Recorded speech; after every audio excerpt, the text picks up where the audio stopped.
هذا القرآن يوحدنا لطريق الخير يوجهنا الله تعالى أنزله ورسول الله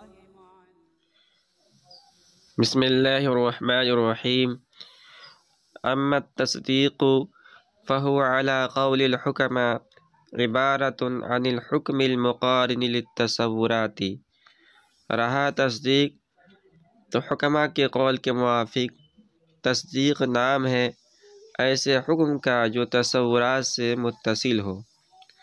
فالتصورات الثلاثة شرط لوجود التصدیق، لہذا تصورات ثلاثہ یہ تصدیق کے وجود کے لیے شرط ہے. ومن ثم لا يوجد تصدیق بلا تصور، اور اسی وجہ سے تصدیق بغیر تصور کے نہیں پایا جائے گا. والامام الرازی یقول انه عبارة عن مجموع الحکم وتصورات الاطراف، اور امام رازی رحمۃ اللہ علیہ کہتے ہیں کہ تصدیق یہ نام ہے حکم اور تصورات اطراف کے مجموعے کا. فإذا قلت زید قائم وأذعنت بقیام زید تحصل لك علوم ثلاثة، لہذا جب آپ زید قائم کہیں گے اور آپ کو زید کے قیام کا یقین ہو جائے گا تو آپ کو تین علوم حاصل ہوں گے. احدها علم زید، ان میں سے ایک زید کا علم. وثانیها ادراک معنی قائم، اور دوسرا قائم کے معنی کا ادراک. وثالثها علم المعنی الرابط، اور تیسرا رابط کے معنی کا علم. الذي يعبر عنه في الفارسیة بحسد، جس کو فارسی زبان میں حسد سے تعبیر کیا جاتا ہے. فی الایجاب، ایجاب کے سلسلے میں. ونیست فی السلب، اور سلب کے لیے نیست سے فارسی زبان میں تعبیر کیا جاتا ہے. وہے و نہیں فی الہندیتی، اور ہندی زبان کے اندر ہے اور نہیں سے تعبیر کیا جاتا ہے. ایجاب کے لیے ہے اور سلب کے لیے نہیں. ویقال لہذا سلمان الحکم تارۃ والنسبۃ الحکمیۃ اخری، اور اس معنی کو کبھی تو حکم سے تعبیر کیا جاتا ہے اور کبھی نسبت حکمیہ سے تعبیر کیا جاتا ہے.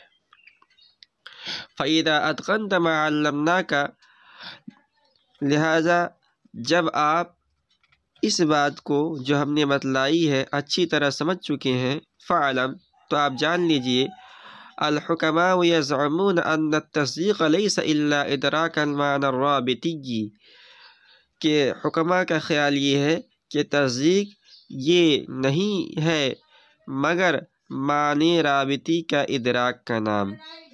والامام یزعم ان التصدیق مجموع الادراکات الثلاثۃ، اور امام رازی رحمۃ اللہ علیہ کا خیال یہ ہے کہ تصدیق یہ ادراکات ثلاثہ کے مجموعے کا نام ہے. عنی تصور المحکوم علیہ وتصور المحکوم به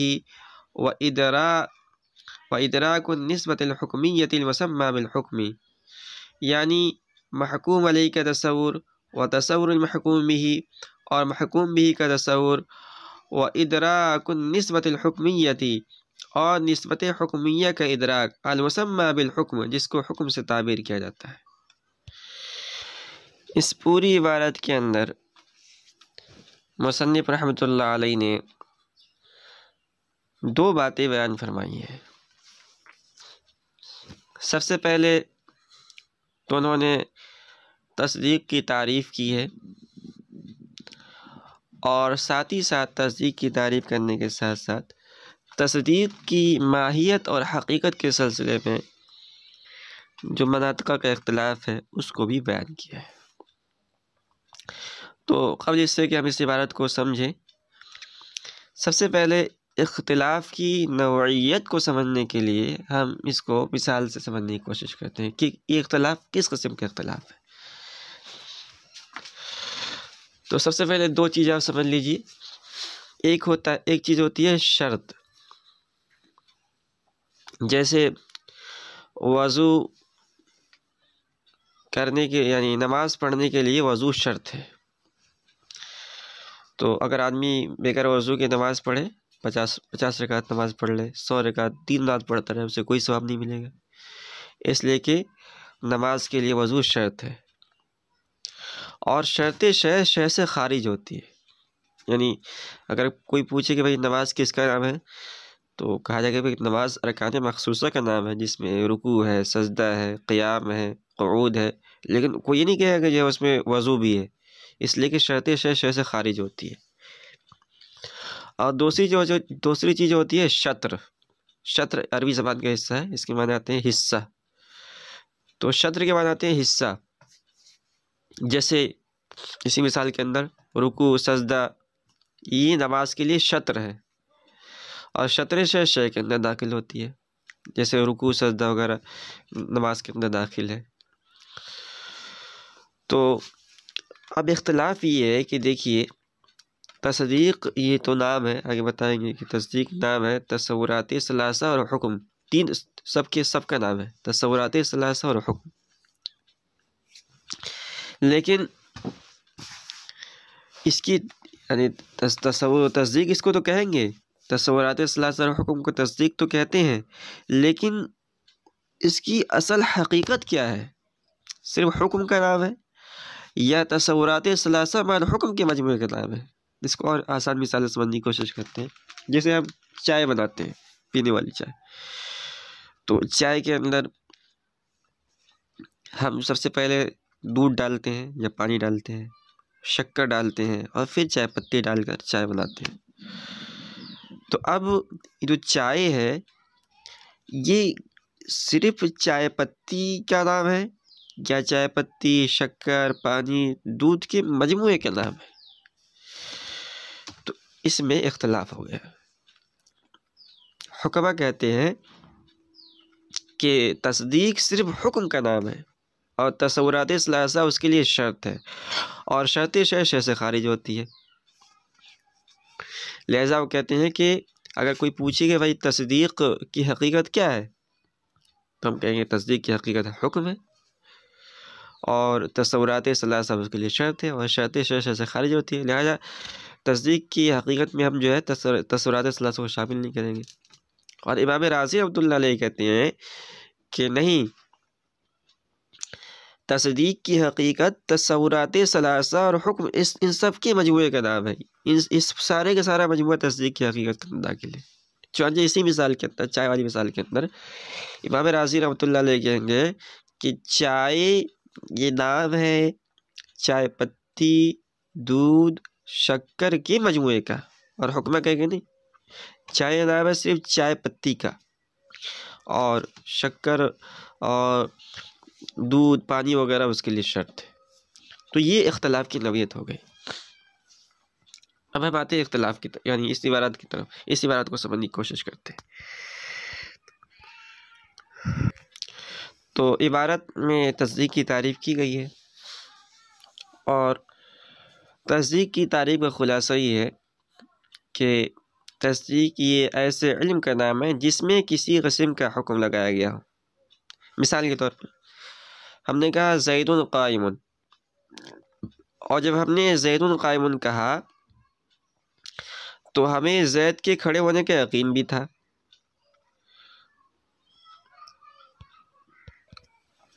تو اس مثال کے اندر ہم نے قیام کی نسبت زید کی طرف کی، اور چونکہ یہ نسبت تامہ خبریہ ہے تو گویا ہم نے نسبت تامہ خبریہ کا اذعان اور یقین کیا۔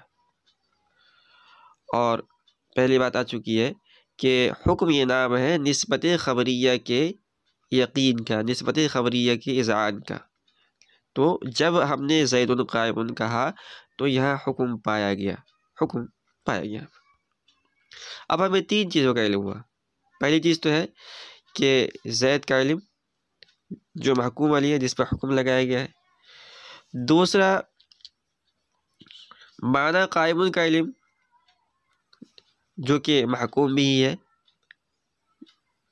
اور تیسرا ان دونوں کے درمیان جو ایک ربط ہے، ایک تعلق ہے، اس کا علم۔ اور اس کو یعنی فارسی میں جب اگر مثبت ہو تو اس کو حد سے تعبیر کیا جاتا ہے، اور اگر یعنی سلب ہو تو اس کو نیس سے تعبیر کیا جاتا ہے، اور ہندی میں اسے ہے یا نہیں سے تعبیر کیا جاتا ہے، اور عربی میں اسے ہوا اور لیسا سے تعبیر کرتے ہیں۔ اور اسی ربط کو کبھی حکم کہہ دیا جاتا ہے اور کبھی نسبت حکمیہ کہا جاتا ہے۔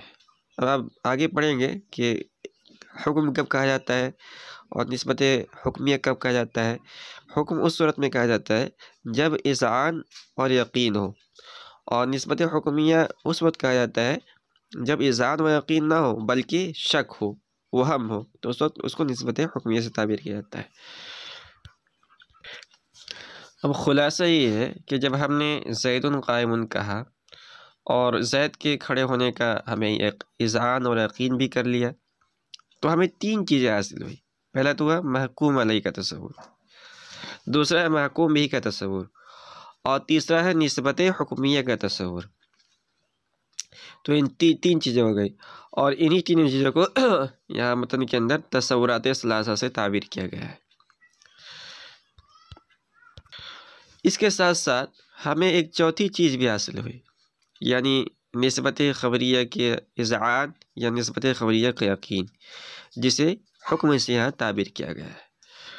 خلاصہ یہ ہے کہ زید قائم میں تصورات ثلاثہ کے ساتھ ساتھ حکم بھی ہے، لہذا زید قائم یہ تصور مع الحکم ہوا، اور اسی کو تصدیق کہا جاتا ہے۔ لہذا ہمارا کہنا زید قائم یہ تصدیق ہوا۔ اس پوری تفصیل سے یہ بات معلوم ہو گئی کہ تصدیق کے اجزائے ترکیبیہ چار ہیں۔ تین تو تصورات ثلاثہ ہو گئے، محکوم علیہ محکوم بھی کا تصور اور نسبت حکمیہ کا تصور، اور چوتھا ہوا حکم۔ اب یہ جو چار چیزیں ہوئی یعنی تصورات ثلاثہ اور حکم، یہ تصدیق کی حقیقت اور ماہیت کے اندر داخل ہے یا داخل نہیں، اس میں امام رازی اور حکمہ کا اختلاف ہے، جس کو ہم پہلے بیان کر چکے ہیں، اور جس کا حاصل یہ ہے کہ حکمہ یہ کہتے ہیں کہ تصدیق صرف حکم کا نام ہے اور تصورات ثلاثہ اس کے لیے شرط ہے، اور امام رازی رحمۃ اللہ علیہ کہتے ہیں کہ تصدیق یہ تصورات ثلاثہ اور حکم کے مجموعے کا نام ہے۔ تصورات ثلاثہ یہ تصدیق کے لیے شرط ہے، شرط نہیں ہے، اور شرط شے کے حقیقت کے اندر داخل ہوتی ہے۔ یہ پوری اختلاف کا حاصل ہوا۔ اب اس اختلاف کا اثر کیا پڑے گا، اس کو ہم سمجھنے کی کوشش کرتے ہیں۔